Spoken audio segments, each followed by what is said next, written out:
Dobro, torej lep dober večer, sončen večer na drugi v bistvu spomladanski ediciji predavanj v okviru cikla Naj slovenščina odmeva. In letos smo si zastavili pri odseku za slovenski jezik, Slovenske matice, nalogo, da predstavimo slovenski kulturni prostor, jezikovno, torej položaj slovenščine malo širše, torej v vseh teh naših prostorih, tudi obrobnih, tudi čezmejnih, obmejnih prostorih. In tako smo zadnjič na prvem spomladanskem predavanju imeli dve kolegici slovenistki iz Maribora, iz Univerze v Mariboru. No, tokrat imamo tudi, bi morali imeti dva kolega, ampak imamo kolegico, ki bo nadomestila oba. Torej, tako Damjana Popiča, profesorja, kot Matejka Grgič, docentka dr. Matejka Grgič, prihajata oba iz oddelka za prevajalstvo Filozofske fakultete. No, dr. Matejka Grgič je pa še kar redna sodelavka, lahko rečemo tudi iz Slorja, Slovenskega raziskovalnega inštituta v Trstu, in Tržačanka, torej po rodu Tržačanka, zdaj tudi Ljubljančanka, skratka dvoživka, kot se je sama imenovala. In take pravzaprav strokovnjake, takih strokovnjakov smo zelo veseli, takih znanstvenikov smo zelo veseli, profesorjev smo zelo veseli, zato ker s to širino svojo prinesejo širino tudi v slovenistični prostor. In verjamem, da bo tudi danes nam odstrla ta pogled na slovenščino, tako bom rekla geografsko, kot tudi z vidika nekega časovnega preseka, kaj se je dogajalo s slovenščino v, danes rečemo zamejstvu, ampak lepše reči slovenščino v današnji Italiji. Včasih je bil to tako ali drugače tudi zelo povezan prostor. In torej, kaj se je v preteklosti in kako to dogajanje vpliva še na današnje stanje. Tako da jaz prepuščam besedo dr. Matejki Grgič in vam želim prijeten večer. Potem pa vam bom še izdala na koncu, kaj nas čaka v jesenskem delu cikla Naj slovenščina odmeva. Hvala lepa in dober večer, dobrodošli in dobrodošli. Ta prikaz bo, kot je povedala kolegica Vesna Mikolič, ki se ji zahvaljujem za to vabilo, ta prikaz bo dvodelen. V začetku malce več o stanju slovenščine v Italiji, danes in pa tudi skozi prizmo nekega preteklega dogajanja. Potem pa bom skušala nekako nadomestiti kolego Damjana Popiča, ki se opravičuje, ampak je žal nujno zadržan. Tudi on, torej moj kolega, ne samo na oddelku za prevajalstvo, ampak tudi na Slorju, kjer v bistvu v sodelovanju z različnimi institucijami, torej tako zamejskimi, zlasti Centralnim uradom za slovenski jezik pri avtonomni deželi Furlaniji v Julijski krajini, kot tudi osrednje slovenskimi, zlasti Centrom za jezikovne vire in tehnologije Univerze v Ljubljani,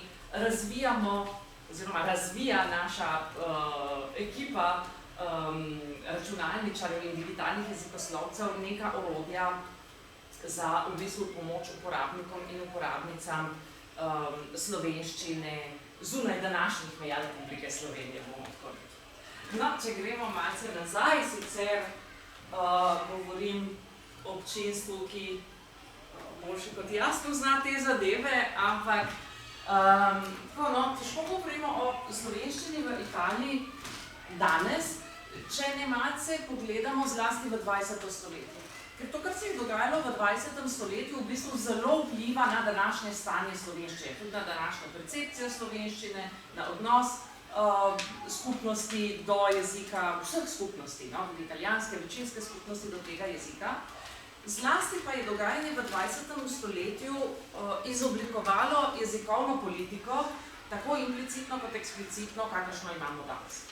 To je pač posledica tega dogajanja in drži, da so današnje jezikovne politike tudi v smislu nekih zelo praktičnih ukrepov mišljene in zastavljene bom dodala žal, kot v bistvu neke vrste reparacija za to, kar se je hudega s to slovenščino enkrat v preteklosti dogaja.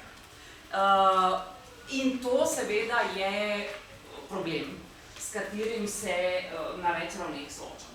No, to je seveda zemljevidec Slovenije z raznimi manjšinami, slovenskimi zunaj meja Republike Slovenije. Ta zemljevidek vedno pokažem, ker mu pravim optimistični zemljevidek, ker je tle, seveda pač prikazano je, tako da se vidi, ampak če gremo zelo natančno od milimetra do milimetra tle to gledati, se mi zdi, da je to območje kar obsežno. Hkrati pa težava, ki se tle pojavlja, je, da je, zdaj recimo že gledamo za Italijo, tista zelena barva povsod enaka. In se zdi, da na vsem tem območju je slovenščina prisotna, kamorkoli gremo, v katerokoli pekarno boste šli, kamorkoli že, se bo tam slovenščina uporabljala in slišala in videla. To še zdaleč ne drži. Tako da nekatera območja bi tle morala biti temnejše zeleno barvana, nekatera svetlejše zeleno barvana in tako naprej. Tako da tudi ta optimistični zemljevidek je v bistvu mogoče že malo zastarel. No, zdaj, če pogledamo, kaj se je dogajalo, s čim je bilo zaznamovano to 20. stoletje, dejansko je bilo zaznamovano z nekim nasiljem.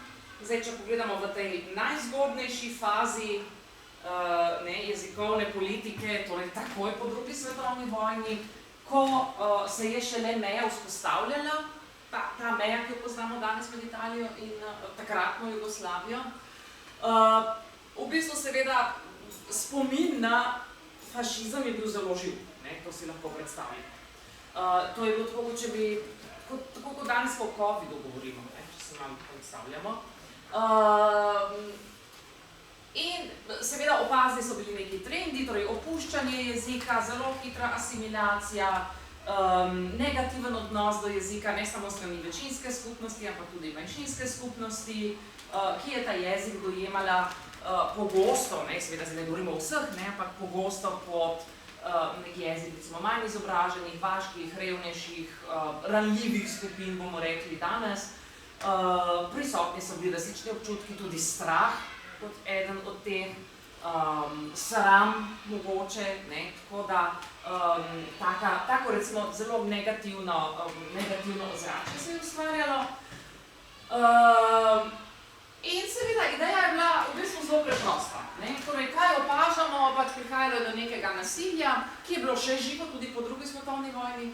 Neko nasilje, to je v ljudeh vzbujalo strah, kar je vplivalo na rabo jezika, ki je bila seveda omejena in to je, zaradi tega je prihajalo do asimilacije. In zdaj seveda logika je bila precej preprosta. Če to nasilje izločimo iz enačbe, se bo vse drugo popravilo.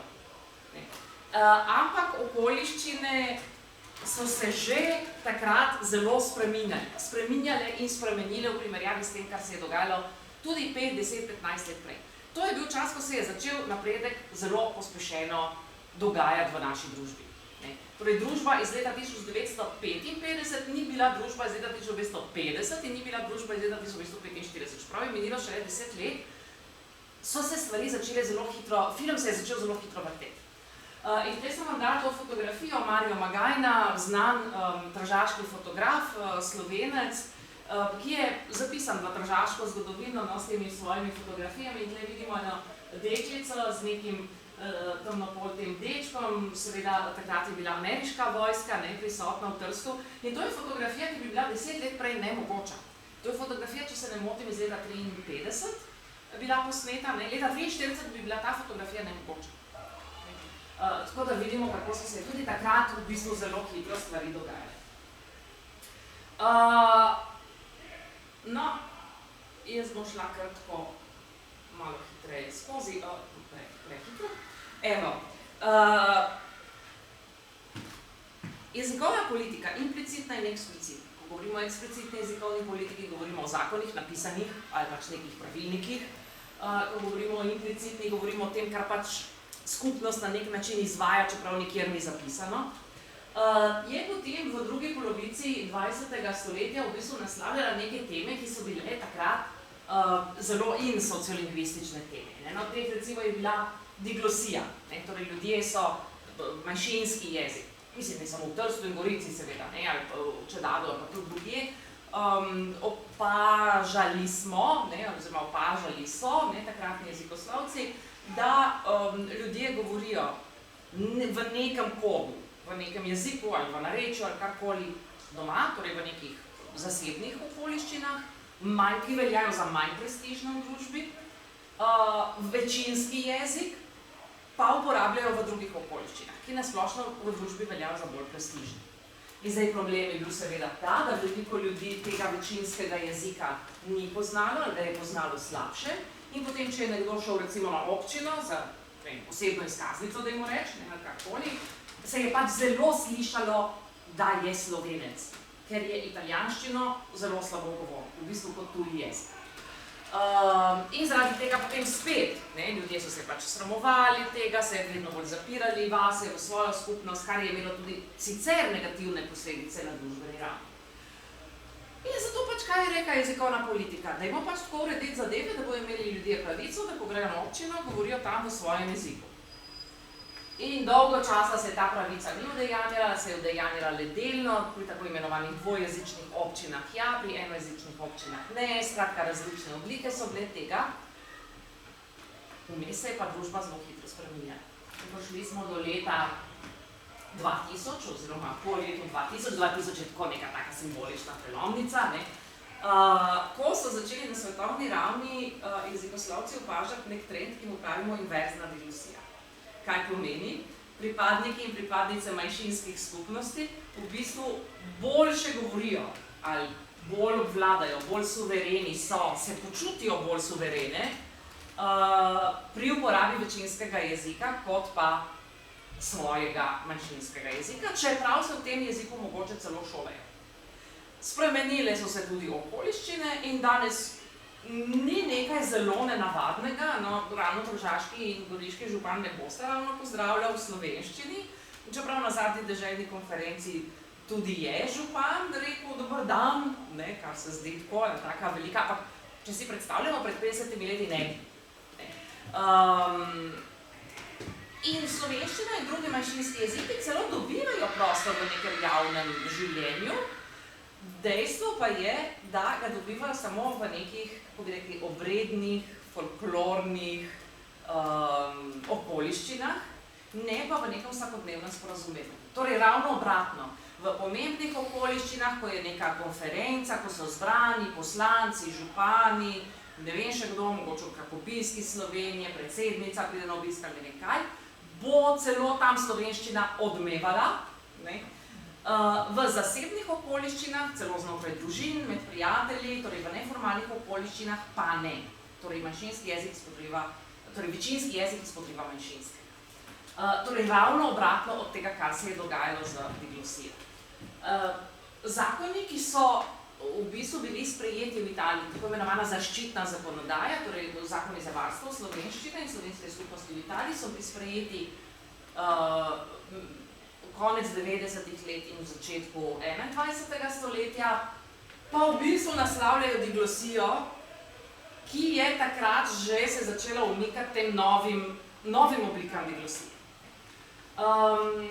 Tradicionalni mediji, spet, v zakonu je zajamčena podpora tradicionalnim medijem, Primorskemu dnevniku, Raj, recimo, televizijski programi Raj so se začeli leta 1997, torej je bil tako zelo pomemben korak, prej so bili samo radijski programi v slovenščini, od leta 1997 tudi televizijski, sicer v zelo omejenem obsegu. Dejstvo je, da leta 1997 je bilo zlate dobe televizije že konec. Leta 1997 je bil že internet na pohodu.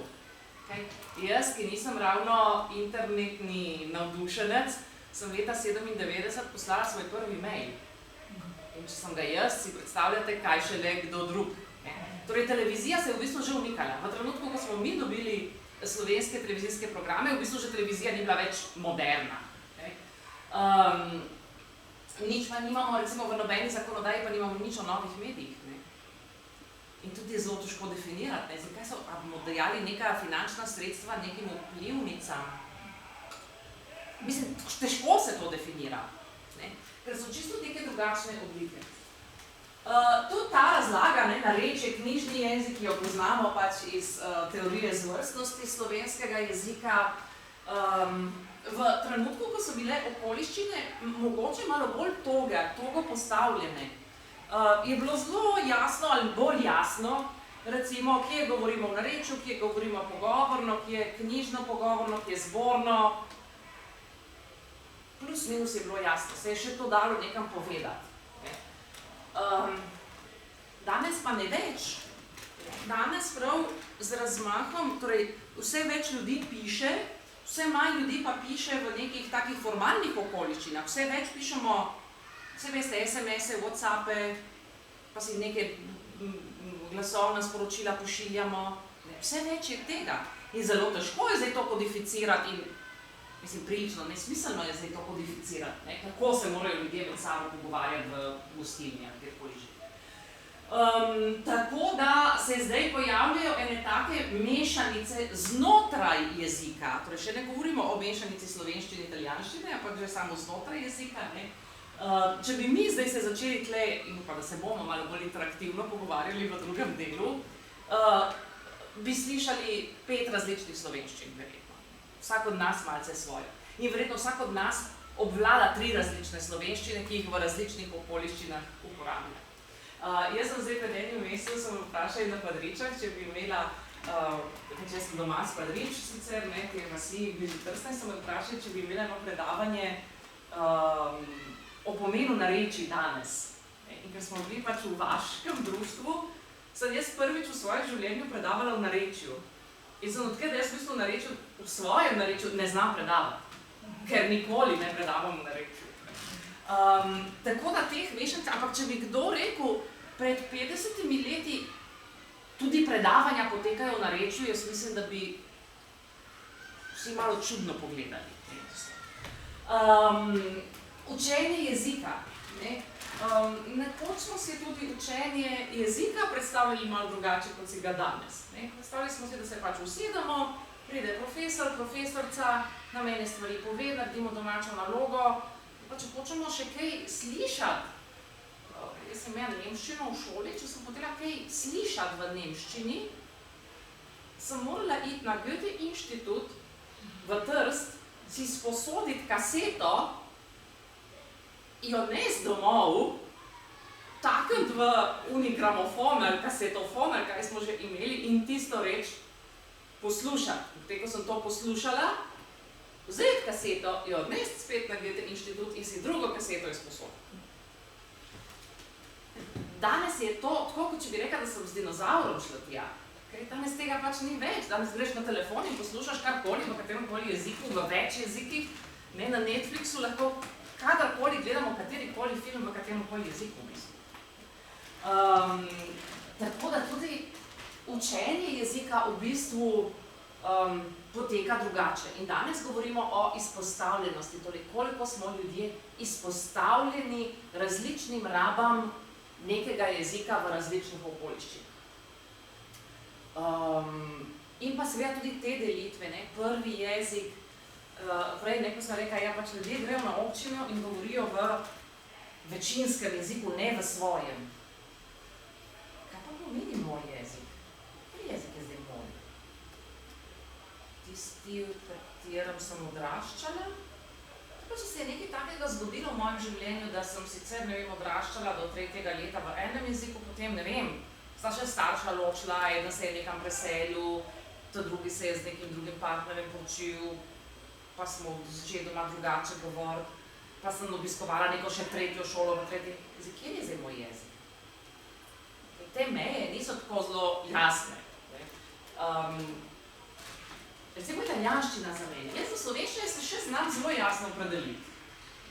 Da je pač to moj materni jezik, do katerega sem govorila do 5. leta starosti, nisem govorila italijansko, znala sem samo slovensko in to je to. Torej, do slovenščine se zlahka opredelim.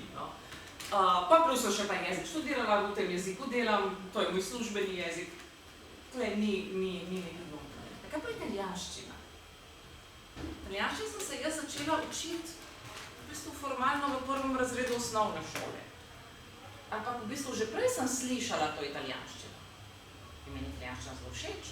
In jaz delam tudi v italijanščini.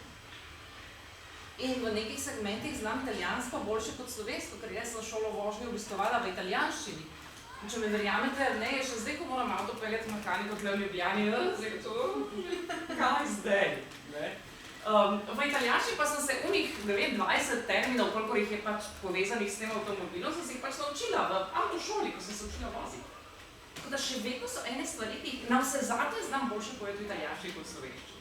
Ali vsaj meni se zdi, da jih znam. Ne? To je pač moja percepcija.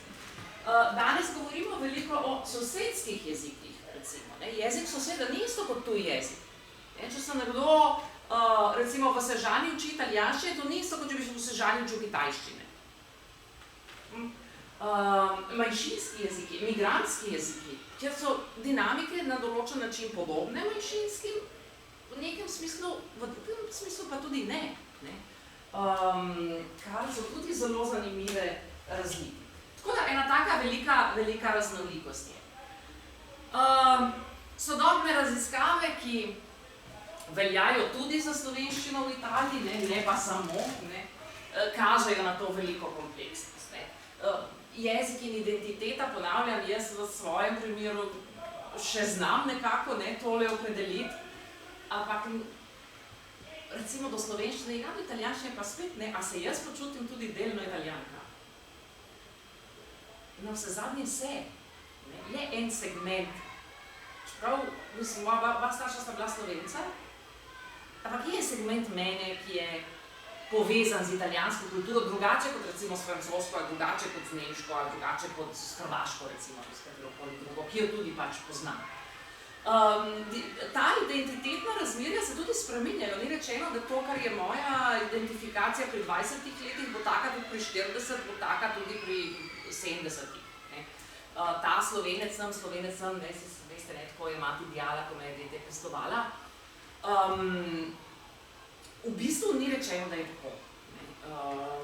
Te zadeve so zelo kompleksne. Okolje.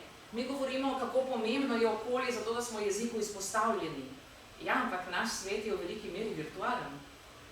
Danes murarija preživi, pravijo nekateri celo do 8 ur na telefonu.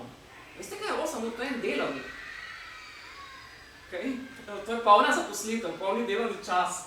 8 ur na telefonu. Torej na nas ne vpliva samo to, kar jaz slišim, če se tle po ulici sprehajam, ampak na mene vpliva tudi, kateremu jeziku sem izpostavljena, ko berem sporočila na telefonu ali ko gledam podcaste ali karkoli že. Jezik je v manjšinskem položaju, torej premalo prisotni v tem fizičnem okolju, hkrati pa tudi opažamo zelo malo prisotni v virtualnem okolju. Pripadniki in pripadnice manjšinskih skupnosti, ne samo slovensko v Italiji, ampak tudi drugih, recimo italijanske v Sloveniji, konzumirajo, koristijo te spletne vsebine v bistvu ali v angleščini ali v večinskem jeziku tistega kraja. Torej, recimo nek zamejc v Trstu bo nek podcast gledal ali v angleščini ali v italijanščini, ne v slovenščini. Kontra nek manjšinc v Kopru bo zelo verjetno gledal nek podcast ali v angleščini ali v slovenščini, ne v italijanščini, čeprav je mogoče pripadnik italijanske skupnosti. Izbire. Danes živimo v svetu, pravi filozofinja Renata Savecelj, v tiraniji izbire. Imamo toliko izbire, da je že ta izbira postala problematična. Mi moramo vedno nekaj izbirati. Stalno. Poš ljudje niso izbirali, rodil si se kmet, postal si kmet, nihče ni spraševal, kaj boš, ko boš velik. To, kar so bili tvoji starši približno, si bil tudi ti. Plus minus, če so bili mesari, si bil mesar.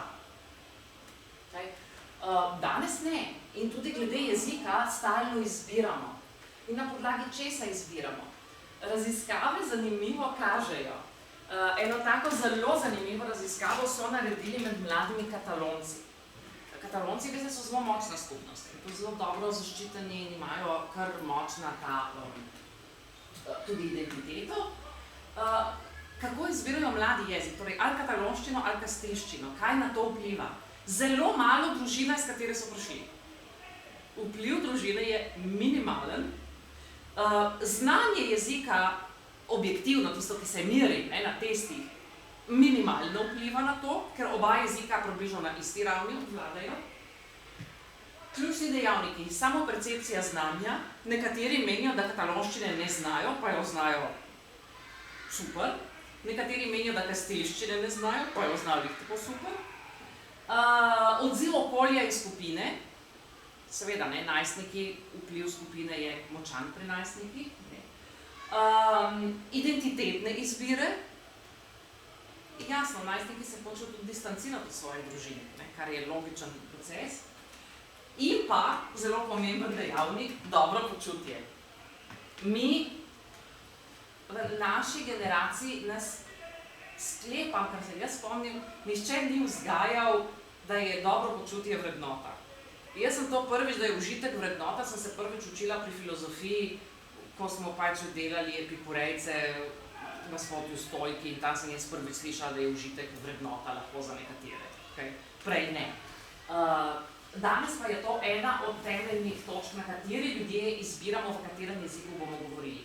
V tistem jeziku, v katerem se bolje počutimo. Jaz mislim, da res pred 30 leti nihče ne bi tega rekel. Da jezik tudi pozabljamo. Nam se zdi, oziroma vedno se je tako zdelo, da maternega jezika pa ja ne boš pozabil. To je pa jezik, ki ga najbolje znaš celo življenje. Sploh ni res. Raziskave so odkazale, ta je ta kratica angleška first in, last out, torej prvi jezik, ki se ga naučiš, je zadnji, ki ga pozabiš, sploh ni res, v nekaterih primerih, če se pač neke stvari tudi zgodijo, kakšne selitve, migracije ali karkoli že, se lahko tudi zgodi, da je prvi jezik tisti prvi, ki ga pozabimo.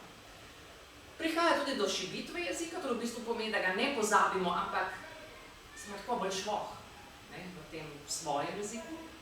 Folklorizacija, povezana s tistim, kar sem povedala prej, torej ta jezik še poslušamo v kakšnih govorih, v kakšnem obredju, recimo v Varezi imajo to šmarno mišo, ki je še vedno poteka v narečju, pa grejo vsak dan po kruh, pa ne več v narečju vprašajo za kruh. Temu pravimo potem tudi dediščinski jezik. Dediščinski jeziki so tisti jeziki, v bistvu, do katerih govorci, to so jeziki naših prednikov, na kateri smo zelo navezani, torej ni več tistega strahu, o katerem sem govorila prej, torej je pozitiven odnos do jezika, ampak v bistvu ni rečeno, da ga ravno suvereno obvlada. Torej ta jezik nam je všeč, veliko nam pomeni, nek identitetni simbol, ampak spet, ko moramo iti po kruh, da ne rečem k mehaniku, zaškripa. In zaradi tega prihaja potem do zamenjave jezika.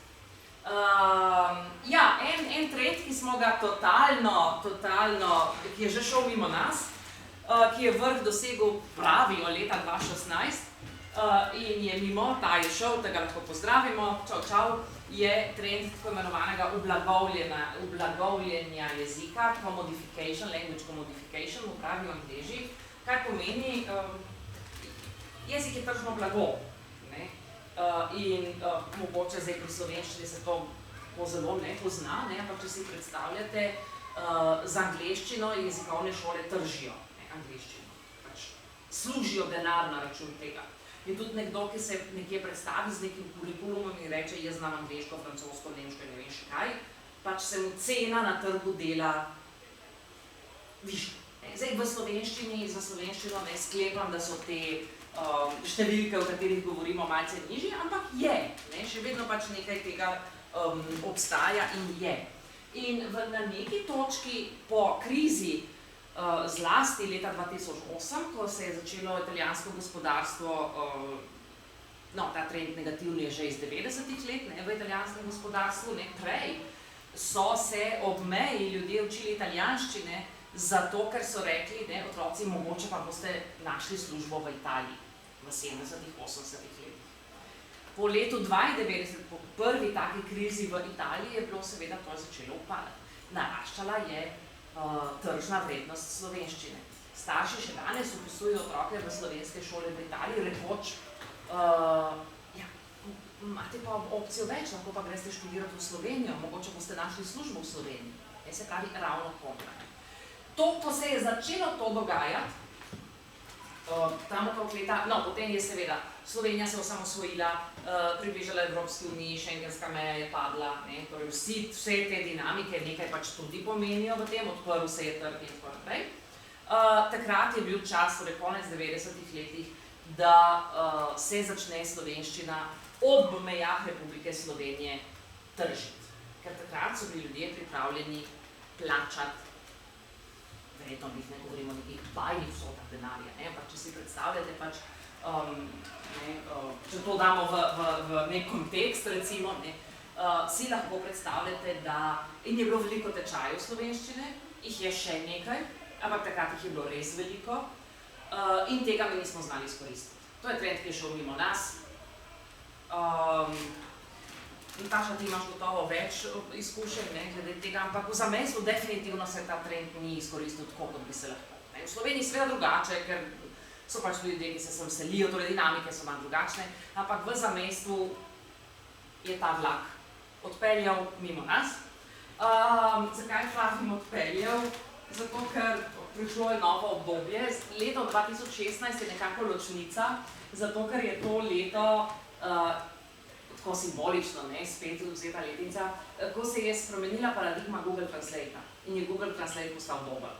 In strokovnjaki, ki napovedujejo jezikovno prihodnost, pravijo, da seveda tržna vrednost jezika bo na nek način upadla, zato ker bomo vsi znali angleško, pač jaz bom govorila slovensko, tako kot zdaj, in vi boste čez 2-3 leta imeli v ušesku en tak poslušalkico in boste mene poslušali v kateremkoli jeziku, ko se vam v tistem trenutku zljubilo. Tako za vajo in za hec. Zdaj, ali se bo to zgodilo v naslednjih 2 letih, ali naslednjih 10, ali bo to zelo uspešno, ali bo manj uspešno, ne vemo.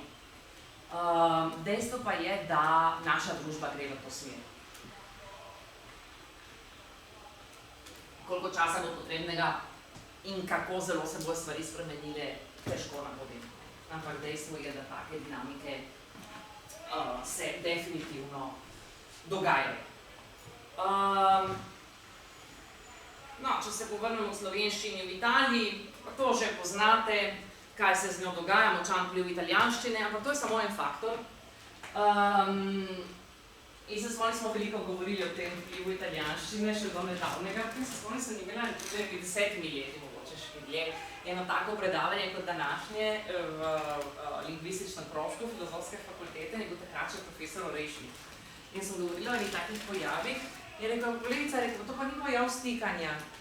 Je rekel, se to ne prihaja iz italijanščine, ne vem, zdaj, kjera je bila beseda ali kaj, rekel, se to ne prihaja iz italijanščine. Potem je dalo to misliti.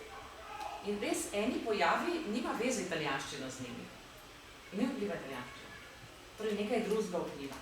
In zdaj, če analiziramo sodobno tehnologijo, sodobna tehnologija nam omogoča, da analiziramo velike količine besedil, in opažamo, da ja, v določeni meri je vpliv italijanščine, seveda je, smo pri kalkih, pri paranimih in tako naprej, ampak včasih je tisto, kar je še bolj odločujoče, dejstvo, da je premalo vpliva slovenščine. Torej, ne preveč vpliva italijanščine, ampak premalo vpliva slovenščine. Te mreže govorcev so včasih izključno lokalne, ko delamo tudi raziskave med mladimi, zlasti srednja šola, torej ta populacija, dijaki, dijakinje, v bistvu nimajo prijateljev v Sloveniji. Ne prijateljev, tesnih prijateljev, nimajo znancev, nimajo stikov z nekom iz Sežane. Najbolj hecno je Gorica, Nova Gorica, ker se s kolesom zapelješ. Oni ne poznajo nobenega iz Nove Gorice. Si mi predstavljate, kako to zgleda? To je tako, če bi enega Ljubljanča vprašali, kje živiš v Šiški, a poznaš kakšnega z Bežgrada? Ne. O takih razdaljah govorimo. In seveda vse to potem vpliva na jezik. No, zdaj sem dala eno tako, tam je bilo všeč, to je GPT naredil, ampak bil všeč, kako je moja navodila interpretiral. To je en tak ded, z vnukinjo ali praded celo mogoče, on ima tisto tablico, veste, na katere so nekoč pisali, v šoli, tako. In deklica ima pa tudi tablico. Sem to ta novo, v v bistvu. Ne. In to je malo tudi logika, no, po kateri so nastale naše tehnologije. Za slovenščino v Italiji, kot sem rekla prej, razvija jih zlasti Flori, o podpori različnih tudi drugih zunanjih partnerjev. Ta je prva, smej se, slovenščina kot manjšinski jezik, namenjena zlasti učiteljem in učiteljcem, torej pedagoškemu kadru, zato, da se na enem mestu znajdejo vse vsebine, ki se lahko uporabijo v šoli ali pa v drugih okoljih, tudi popoldanska dejavnost, varstvo in tako naprej, za promocijo slovenščine. In tle je vse sorte, tle so videi na YouTubeu, ne nujno samo učno gradivo, tisto klasično, kot ga poznamo, ampak vse živo možno, kakšne pravljice, RTV Slovenija, jih imam v svojem repozitoriju in tako naprej. Je pa ta stran potem za nekaj časa tako nekako bolj zamrla, zelo živahna je bila med covidom, kot si lahko predstavljate. Od takrat je pa malo zamrla in se zdaj prenavlja. Tudi koncept, podoba grafična, tako da je trenutno malo bolj boga, ampak se na njej dela. Živahna je pa tale, to je pa jezik na klik. To je pa stran, ki nastaja v sodelovanju, kot sem rekla prej, s Centralnim uradom za slovenski jezik pri Avtonomni deželi Furlanijski krajini in ob strokovni pomoči, podpori delno nekatera orodja Centra za jezikovne vire in tehnologije Univerze v Ljubljani. In ta je nastala v bistvu kot pomoč prevajalcem in prevajalkam. Zakaj? Zato, ker mi smo družba, ki žre storitve. Mi smo družba, ki temelji na storitvah. Ogromno storitev potrebuje naša zahodna družba, da funkcionira taka, kot je, taka, kot jo poznamo. In jezikovne storitve so pač samo še ena storitev, ki je pač mi potrebujemo. In tle jih imamo kar nekaj. Zvezek normiranih terminov, to so v bistvu terminologija, zlasti iz javnega sektorja, ki je specifična za ta prostor, ki je ne najdemo v zbirkah EU, zato ker pač ni zanimiva, mogoče za take velike inštitucije, je pa značilna za ta obmejni prostor. Zato jo pač tu imamo in poteka terminološko delo. Lores je jezikovni asistent oziroma jezikovni svetovalec, lahko vtipkate besedilo, pa mu rečete, da vam svetuje, tako malo podobno kot Besana. Je pa spet za razliko, zakaj je nastal, zato ker opozarja na te pojave jezikovnega stikanja, ki so značilni samo za ta prostor. Ker seveda nek tako orodje, ki nastaja v Ljubljani, na pojave, ki so značilni samo za Trst, Gorico in Špeter, ne bo opozarjal, ker je brezpredmetno. Tle pa ja, in hkrati so uvožene še druge stvari, recimo iz pravopisa in tako naprej. Tudi ta se zdaj prenavlja, slogovni preuček, potem pa seveda drugo gradivo, pa koristne hiperpovezave do vsega, kar imamo za slovenščino in tako naprej, tako da nekdo, ki pač z jezikom veliko dela, tudi tu logika je, da najde vse na enem mestu. To je Loris, kako potem zgleda, torej lahko ga uporabljate kot aplikacijo, lahko pa imate tudi en tak glosarček zadaj, kjer imate, kot vidite, pojavi stikanja, slogovno zaznamovano, odsvetovano, prepovedano iz pravopisa, torej to je uvoženo iz pravopisa, pa lokalni toponimi in tako naprej. Vse pa tudi stalno posodabljeno. To je pa tako vnaprej napovem, v petek lepo vabljeni na predstavitev, ki bo potekala po Zoomu, zjutraj ob 10:00, nova, to je korpus.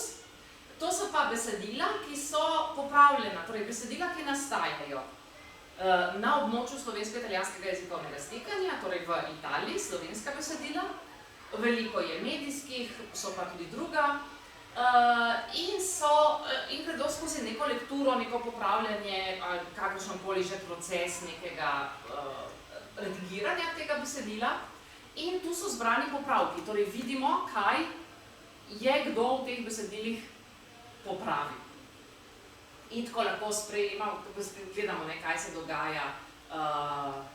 Vsi se v svojem malem trudijo, vsak se v svojem malem trudi, to je tudi recimo vpliv italijanščine, nel suo piccolo, Ne?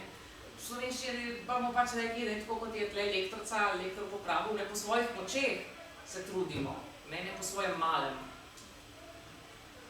No in tako, da lahko iščemo, vidimo, kaj se dogaja, ali pa telefonček, nekaj v italijanščini je tole, ne, je v italijanščini telefonino, ne, torej mali telefon, dobesedno telefonček, ampak mi ne rečemo telefonček, ne, temu rečemo telefon, v bistvu, ne.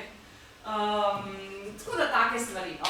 Predstavitev je, ne bom več o tem govorila, predstavitev je v petek in potem bomo videli, kako deluje. Zdaj pa sem bolj na razpolago za vaše vprašanje, ker mislim, da sem bila v tej naši vročini že kar precej dolga.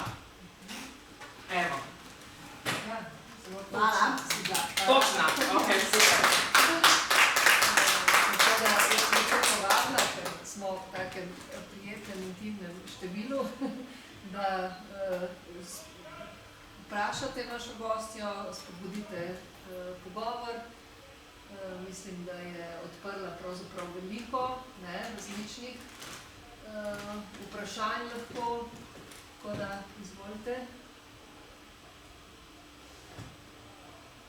Ja, ker jaz sem bil še knjižničar, pa ni bilo zadrek s pogovarjanjem, ker sem odgovarjal na tisoče vprašanj, kogarkoli. Glejte, jaz sem bil v Trstu enkrat, dvakrat, tako mimogrede. Bil sem pa tudi v Trbižu, v Ljaku, v Rezi, dvakrat, pa tudi Beneško Slovenijo sem se nekaj preogledal. Gledal sem jo, kako se bivši vojak je na dol z meje in to so zelo lepi kraji. Ker lepo uspeva Kostan in pa Robide. No, torej, glede nekaj ni treba tudi tem dobro, da človek pozna okolje.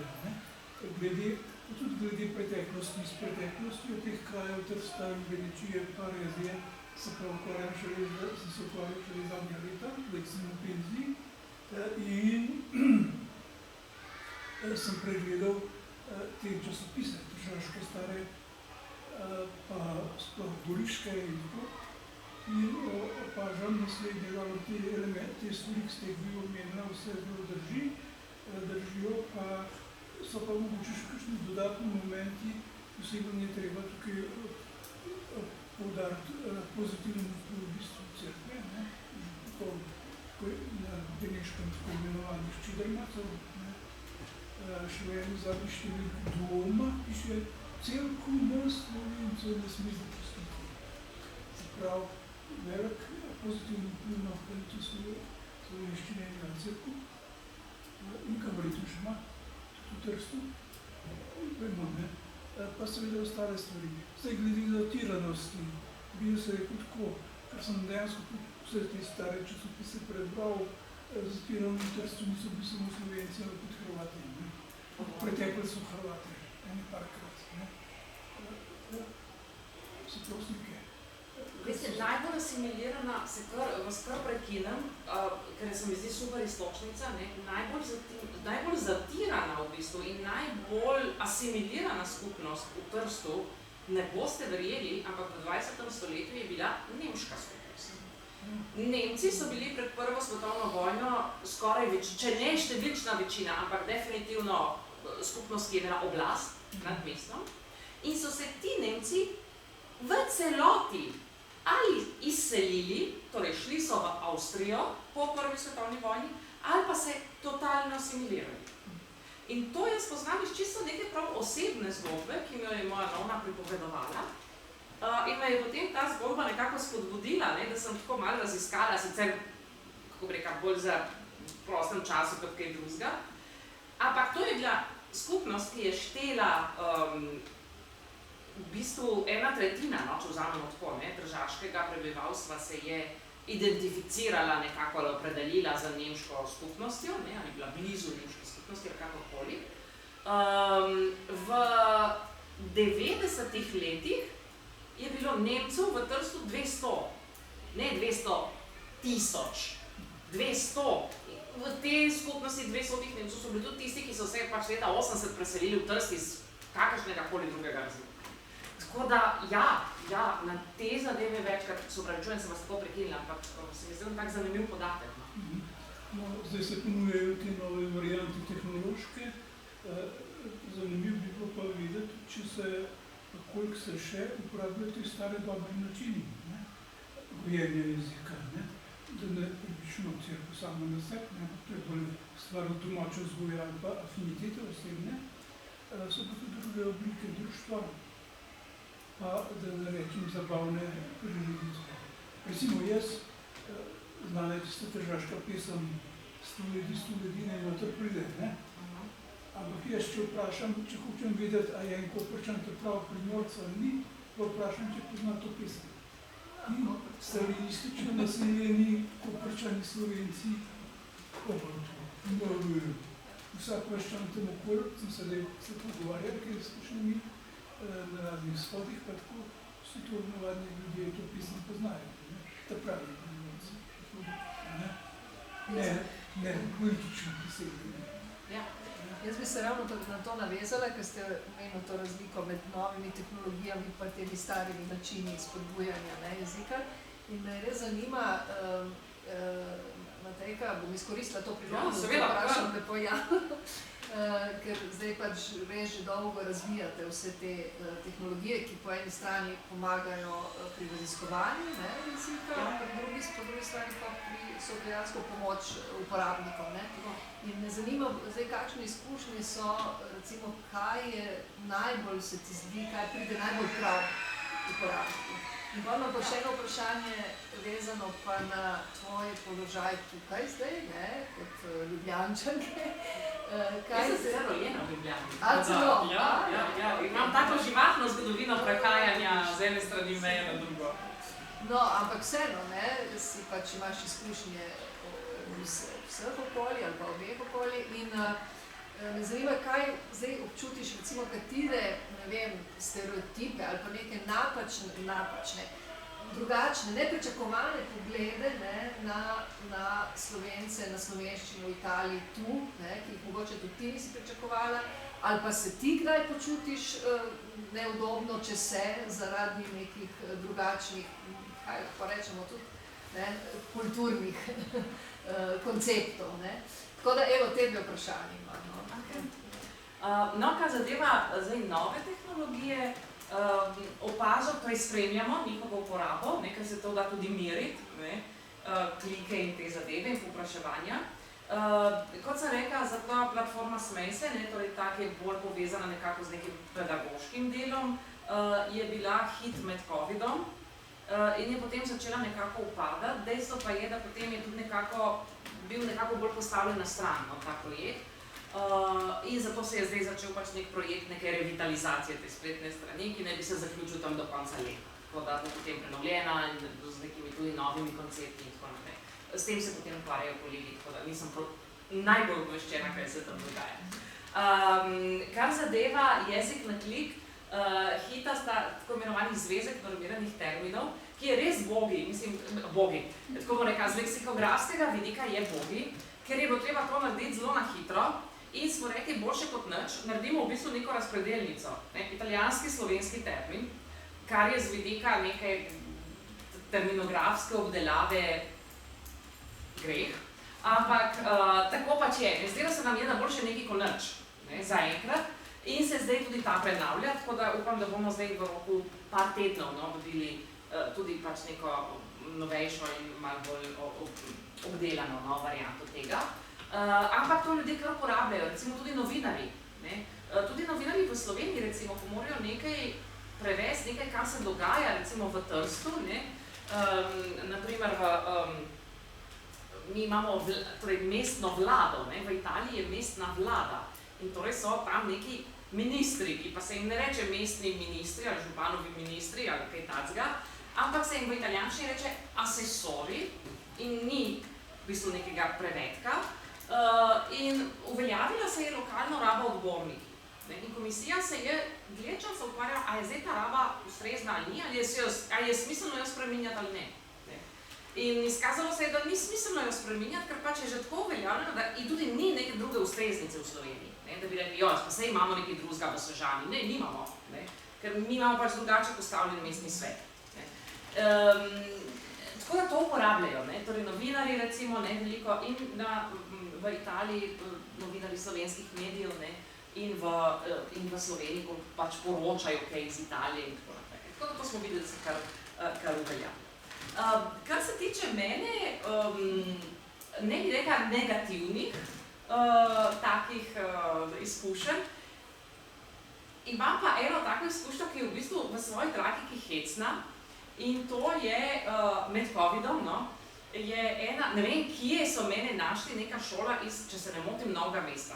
Ne vem, zdaj za besedo, mogoče ni bilo Novo mesto, ampak tako nekaj tacka. Kočevje. In mi piše pač profesorca slovenščine, da oni pač tam 8. 9. razred, kaj že, ne, imajo slovenščina zunaj meja Republike Slovenije, pa to ono, pa če bi jaz jim nekaj po Zoomu, verjetno so tudi iskali neko popestritev, veste, da Bolerija pač po Zoomu je nekaj imela. In svaki, če bi jaz lahko kaj o tem povedala v slovenščini, to je vsega, ja, seveda z veseljem. No in se mi dobimo na Zoomu in pripravili so mi ti dijaki, oziroma učenci, neko dobrodošlico, da so nekaj pač oni povedali na začetku, kaj že znajo, kaj so se že naučili o tem in tako naprej. In so rekli, ja, da oni se mi zelo zahvaljujejo, da sem kljub težki situaciji, ki jo doživljam in v kateri sem, sploh privolila v to, da sem, in jaz sem gledala, kjer težki situaciji, pač mislim, da sem na COVID. Izkazalo se je, da oni mislijo, da sem se jaz morala zapreti v kakšno klet, da sem sploh lahko slovensko govorila, ker je policija stala pred vrati in komaj čakala, da me aretira, ker govori slovensko. In potem sem jim pač povedala, da ni tako, da te v Trstu kar pretepajo, čim stopiš z avtobusa in rečeš dober dan. Je pa res, da to so bile zelo realne situacije. Recimo nam, jaz sem odraščala v Trstu, kot najstnica sem živela v Trstu in recimo nam so starši rekli, da ne hodimo v določena mestne četrti in če že tja gremo, da tam ne govorimo slovensko. Ker je nevarno, da te pretepejo, fizično da te pretepejo. Ampak to se je zelo spremenilo, tega dejansko ni več. Da bi jaz slišala, da so koga ali pretepljali, zmerjali ali karkoli, komaj kdaj se zgodi. Sej veste, tako kot se je prej tale gospod, nekaj zunaj, pač taki se najdejo, da se pač potem drejo na enega, zato ker ne vem, zato ker je blond, zato ker črnolast reki, zato ker taki nestrpni ljudje se pač vedno nekje najdejo. Ne? Ampak da bi bil to zdaj trend, to ni več. Ja, to, kar ste pa vi omenili, ne, res je dolgo časa, ne, te kohezijske skupine, kot ti pravimo, ne, to so društva, cerkev, šola, ne, karkoli že, kjer se pač ljudje dobivajo, ne, zdaj ne glede na to, kar je, so dolgo časa imele to vlogo tudi jezikovnega ozaveščanja in na vse zadnje tudi jezikovne vaje, ne, ker so se pač tam ljudje pogovarjali v slovenščini. Igre, pa vse sorte, kar si lahko predstavljamo. Ne, druženja in tako naprej. Dejstvo je, da taka okolja danes usihajo. Ampak ne v zamejstvu, to ni sploh. To je, ozrite se, okrog sebe. Taka okolja imamo, pač naša družba ima drugačne oblike druženja. Zdaj, lahko so nam všeč, lahko nam niso, lahko so nam blizu, lahko nam niso. Lahko si rečemo, Bog moj, kam zdaj to pelje, vse sorte, ampak to je dejstvo. In to je dejstvo v vsem zahodnem svetu. Zdaj, če jih pogledamo, ne, te številke, recimo, koliko ljudi obiskuje društva. Včlanjeni sicer še nekam so, ne, recimo. Ne, članstvo ne kaže nekih takih grozovitih pacov, ampak ljudje v bistvu tja ne hodijo več. Ne. Nekoč, recimo, so bile vaje pevskega zbora 3-krat na teden. Zdaj se zbor priložnostno zbere en teden pred neko prireditvijo, zato da enkrat ponovijo neko pesem in na prireditvi nastopajo. Tako da ti prostori izgubljajo to težo. Zdaj, ponavljam. Ko nekaj takega rečem, to se res, da se jaz s tem strinjam in da je to fajn. Ampak to je dejstvo. Sploh ne samo v zamestju. Ali pa tudi, recimo, ne vem, demografski padec ni samo med Slovenci v Italiji, je tudi med Slovenci v Italiji. Italija je država z najnižjo rodnostjo v Evropi. Cela Italija, ne samo zamestiti. Mogoče je zanimivo, da v realnem svetu se zmanjšuje število teh priložnosti, na spletu se pa z razvojem družbe veča ta raznolikost različnih žanrov. Tako prav so že študije o tem, kako z razvojem družbe je vedno več različnih področij na spletu in tako naprej.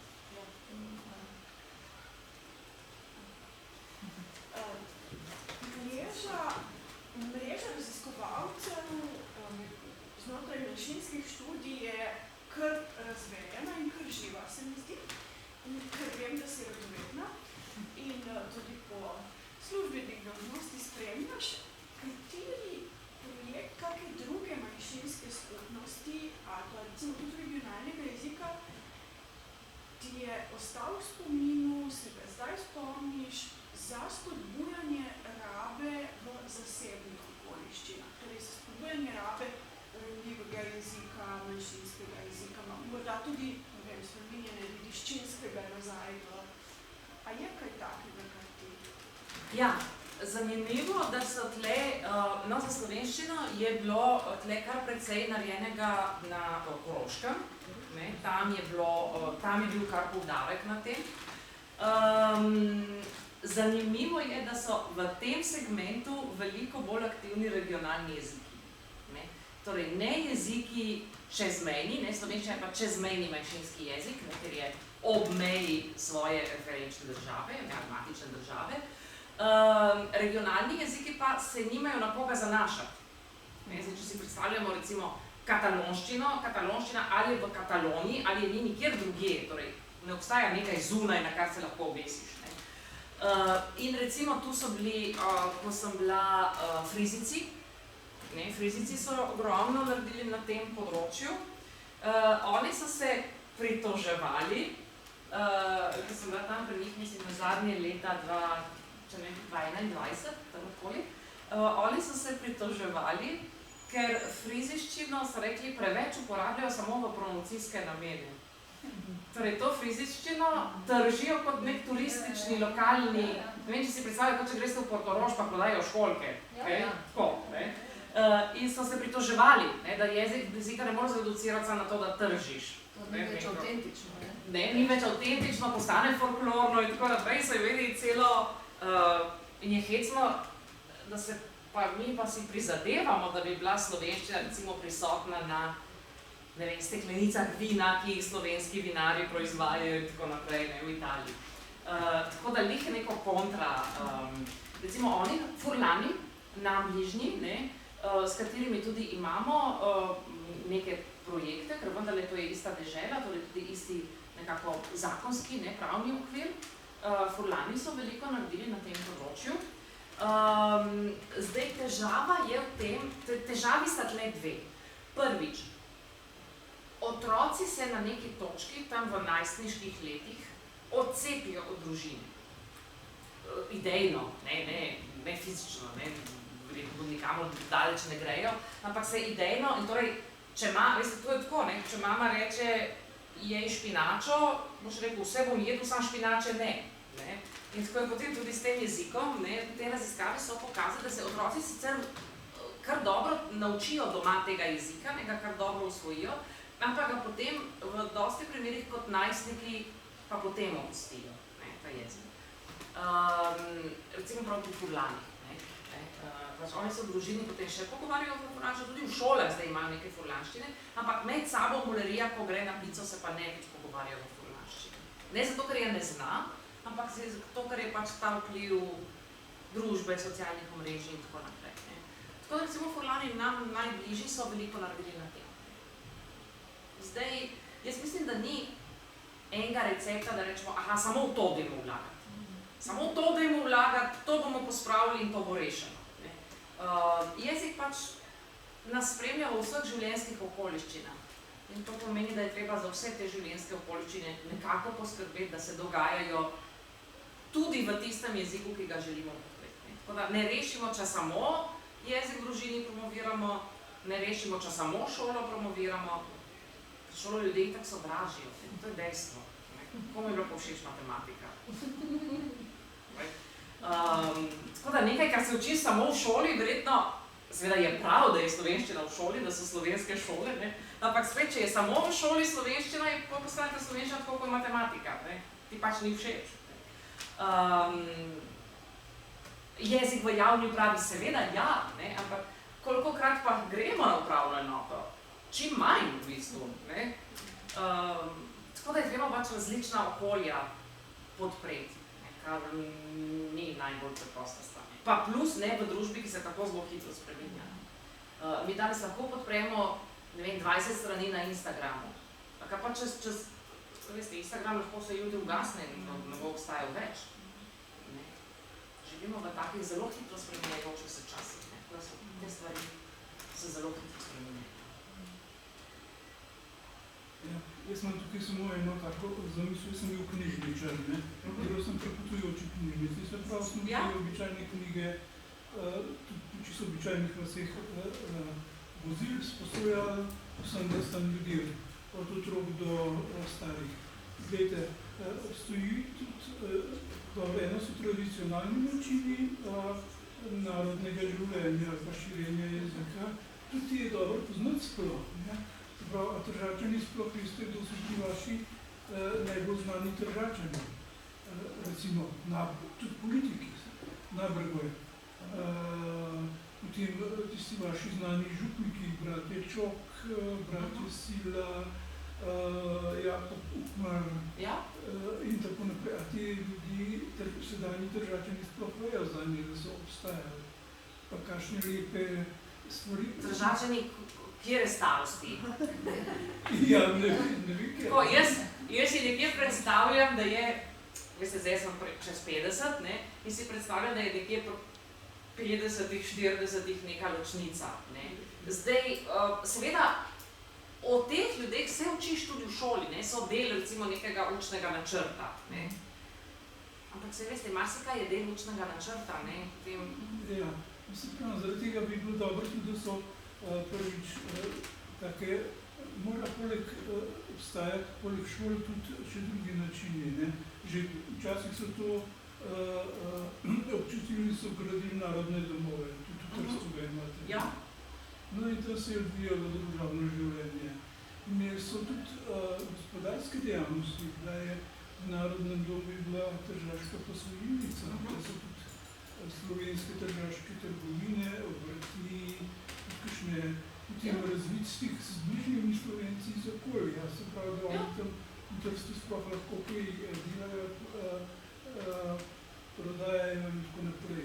Lejte, jaz smo, ker imam precej izkušnja s tem, samo tole, vsekakor vse ljudi, ne, ki so po rodu Slovenci, pa že bolj znajo slovensko, splača prvič poučitev kulturni zgodovini Trsta, slovenskih, pa nebo znanih, pa zasluženih osebnostih, od Nabergoja do župnikov in tako naprej.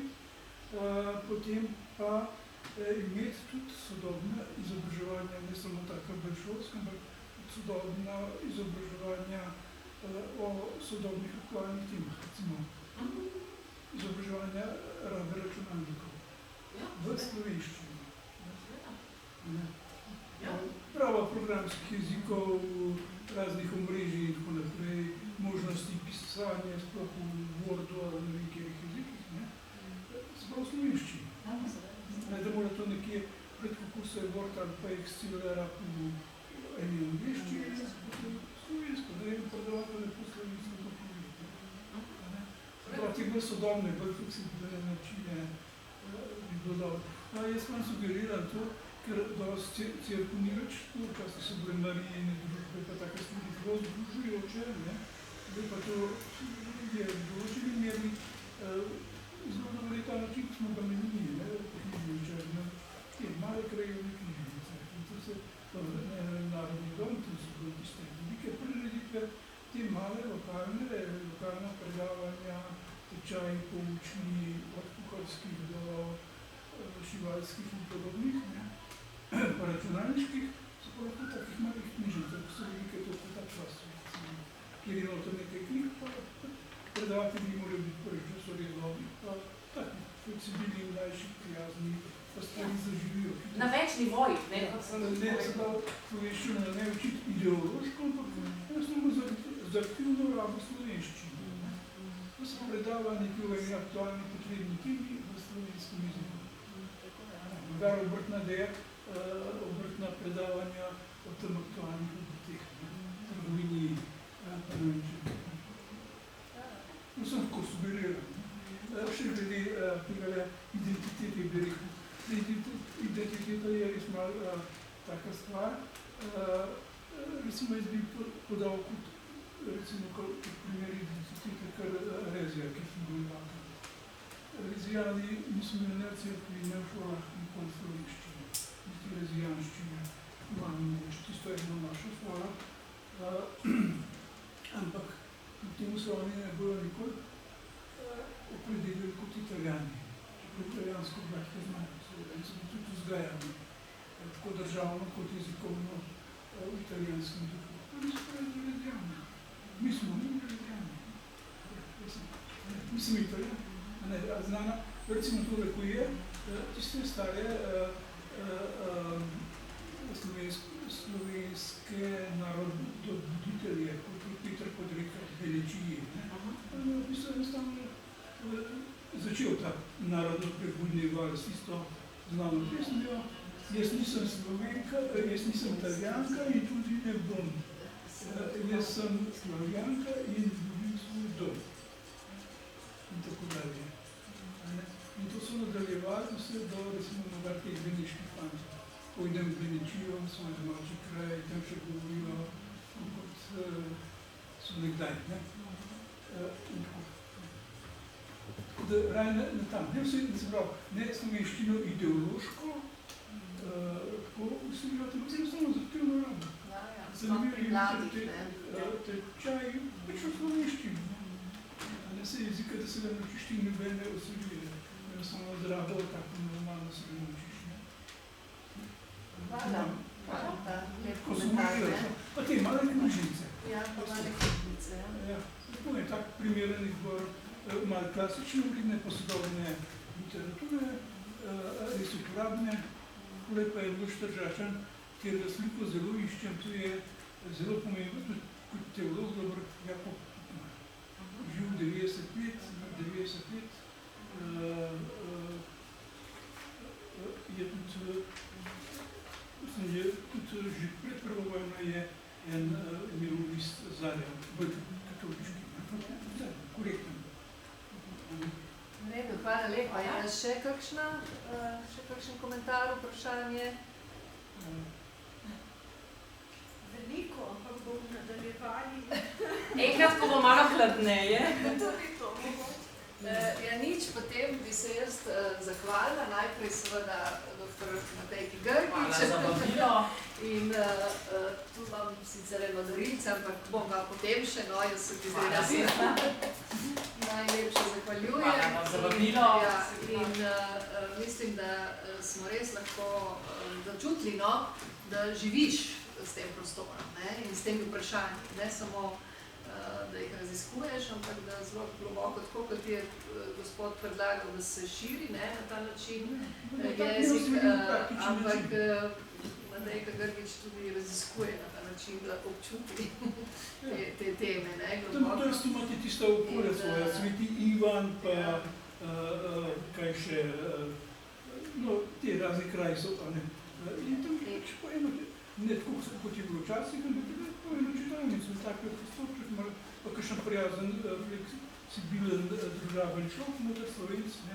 Tako, ker jaz sem želela, mogoče prej tudi malo je šlo v to smer, če si tudi kot predavateljica, glede na to, da si pač, da živiš na ta način, ta vprašanja, če tudi tvoji študenti kdaj to začutijo, pa če o tem tudi kaj recimo prav iz svojih izkušenj predavaš v razredu, Vedno kakšna izkušnja pač pride, tudi ta pedagoški proces, tako da ja, definitivno, to pride, teme so pa veliko širše, ne mora biti celotno, cel semester posvečen samo in temi, ampak seveda ja. Se mi zdi dragoceno, da predavaš tu, kot predstavnica tudi tega tržaškega prostora, tako ja.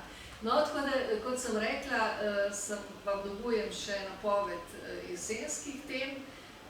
Pravzaprav se bom kar navezala na to, kar je prej Matejka omenila, kako se širi pogled na to, kaj je slovenščina, ne, kako imamo to zvrstnost res zelo široko. Jaz bom tudi to rekla, da se mogoče ne bi, ker smo tukaj le večina, no, nas je slovenistov, no, matičari pa knjižničari, ne bom pozabila, na enem slavističnem kongresu v Trstu, bilo je, mislim, da ne tako daleč nazaj, bilo smo, v bistvu smo bili v Kopru, 2012, ampak smo šli na ekskurzijo v Trst in nas je tam vodila ena zamejska Slovenka, mlada, zelo navdušena, z nosom, ne, predavala po slovenskem Trstu, ampak je predavala v, danes kaj bi rekli, lokalni, nestandardni jezik.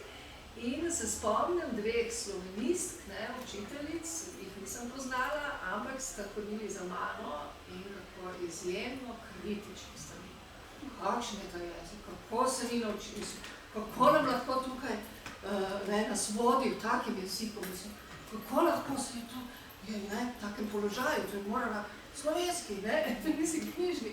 Tako da v tem smislu, ne, danes vprašanje, no ne vem, ne, kaj mislite, ali bi med slovenisti še našli kakšen tak pogled, ali se je tudi slovenistični pogled razširil, ne, v tem smislu, tako da to je, no, eno vprašanje. Nova iztočnica. Nova iztočnica in o kateri bo morda tudi, ne, nekoliko govora na prvem jesenskem srečanju, ko bomo govorili z dr. Hotimirjem Tivadarjem o govorjenem jeziku, o govorjenih jezikih, ne, z vrste, in pa z dr. Mašo Rolih, torej dr. Hotimir Tivadar je profesor prav za govor, specialist z Filozofske fakultete Univerze v Ljubljani, medtem ko dr. Maša Rolih pa nam bo spregovorila o jeziku tudi govorjenem oziroma teh različnih zvrsteh, ki jih uporabljajo mladi danes, prihaja pa z Koprskega, torej z našega inštituta za jezikoslovne študije ZRS Koper, tako da to bo prvi, ne, tak bolj govorjeni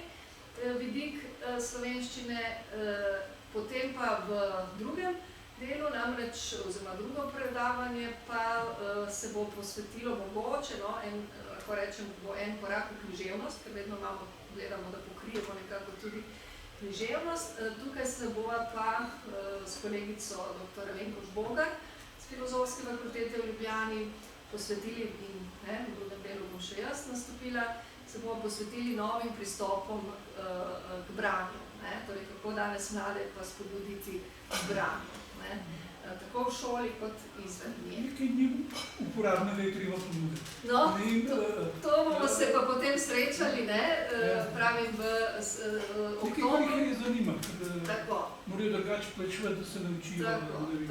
Tako da vas že zdaj vabim, da pridete, tako vas kot vse prisotne, in vas lepo pozdravljam in vam želim lep večer še naprej. Hvala.